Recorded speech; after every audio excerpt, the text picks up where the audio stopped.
Bonjour à tous. Comme vous avez pu le constater, on va parler des vers de terre. Je sais qu'ils inspirent du dégoût, mais ils sont nécessaires à notre survie. Le saviez-vous? Notre population est chaque fois plus nombreuse, mais nos sols sont chaque fois moins fertiles. Pourquoi?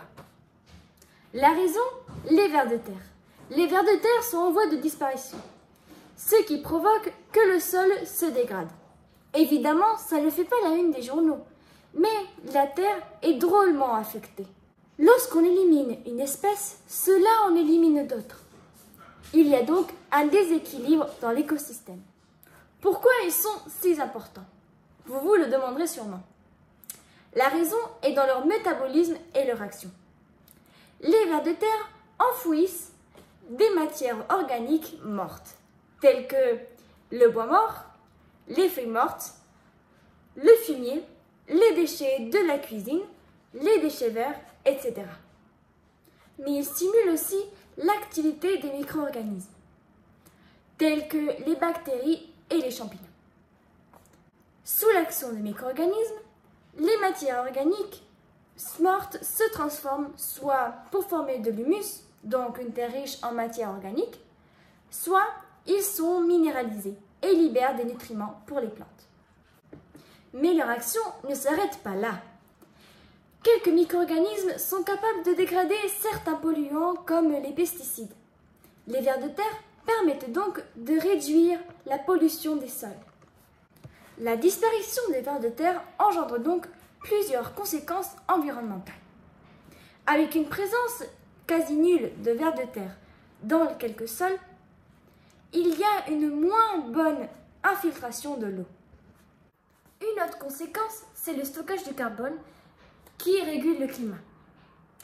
Il est prouvé qu'une terre avec un manque de vers de terre ne stocke pas bien le carbone, car les vers de terre déposent les déchets en surface dans le sol, en contribuant ainsi au maintien de la fertilité du sol. Ils font ceci aussi à l'aide de leurs excréments appelés turicules, qui sont riches en nutriments qui contribuent à nourrir les plantes. Pour approfondir un peu plus dans la vie de notre ami le ver de terre, nous pouvons constater qu'il existe différentes espèces qui partagent les mêmes caractéristiques. Nous allons parler de 3 groupes, catalogués par Marcel Boucher en 1972. Enchanté, hein. Ce scientifique nous présente donc 3 groupes. Le premier, les épigées. Ils sont de petite taille et se trouvent sur la surface. Ils ne font pas de galeries et se nourrissent de matières organiques mortes. Ce sont donc des saprophages. Les saprophages, ce sont des organismes qui consomment d'autres organismes morts. En deuxième, nous avons les anéciques, qui sont de grande taille. Vivent dans l'ensemble du sol, ça veut dire entre la litière et l'humus.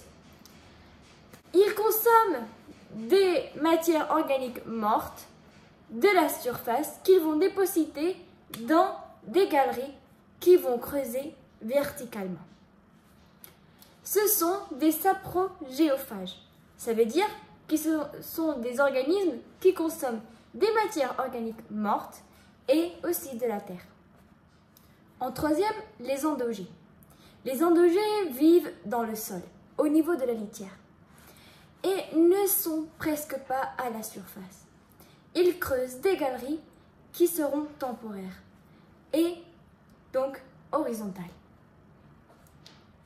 Ils mangent de la terre qui contient de la matière organique plus ou moins dégradée.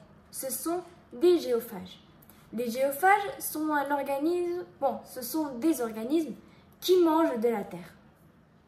Ces 3 groupes assurent un rôle différent. Les épigées participent activement au fractionnement de la matière organique. Les anéciques brassent et mélangent la matière organique et minérale. Les endogés créent une structure grumuleuse qui joue un rôle sur la retention et l'infiltration de l'eau dans le sol. En somme, les vers de terre devraient être considérés une espèce nécessaire à notre survie et celle d'autres êtres vivants. Les 3 groupes de vers de terre contribuent à la préservation de notre planète grâce aux turicules, à la stimulation des micro-organismes, aux galeries qu'ils creusent, etc.